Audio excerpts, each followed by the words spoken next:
Oui, surtout depuis la mort tragique de 7 humanitaires, 6 occidentaux et un palestinien.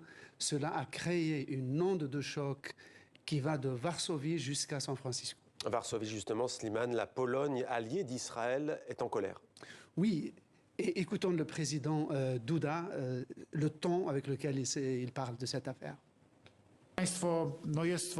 Ces derniers temps, il y a eu différentes déclarations, malheureusement aussi de la part de représentants israéliens. Je pense ici aux déclarations de l'ambassadeur d'Israël dans notre pays. Permettez-moi d'être le plus délicat possible. Ces déclarations sont malencontreuses, en bref, scandaleuses.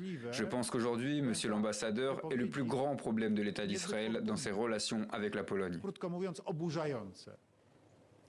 Et c'est l'un des pays qui était un des plus forts soutiens au gouvernement israélien, quelles que soient les décisions qu'il prend, et qui s'est opposé à toutes les résolutions demandant un cessez-le-feu dans le sillage des États-Unis.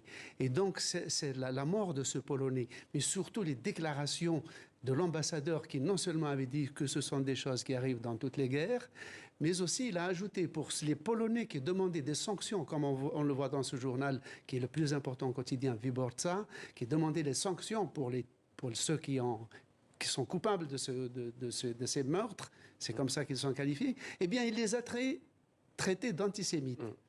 Et donc, cela a créé quelque chose de totalement inédit dans ce pays qui a abrité le camp d'Auschwitz et qui a des rapports assez complexes avec Israël. Et autre une d'un journal, on va la voir dans quelques instants. Royaume-Uni, cette fois, qui a perdu 3 de ses ressortissants parmi ses humanitaires, qui a lui aussi convoqué l'ambassadeur d'Israël.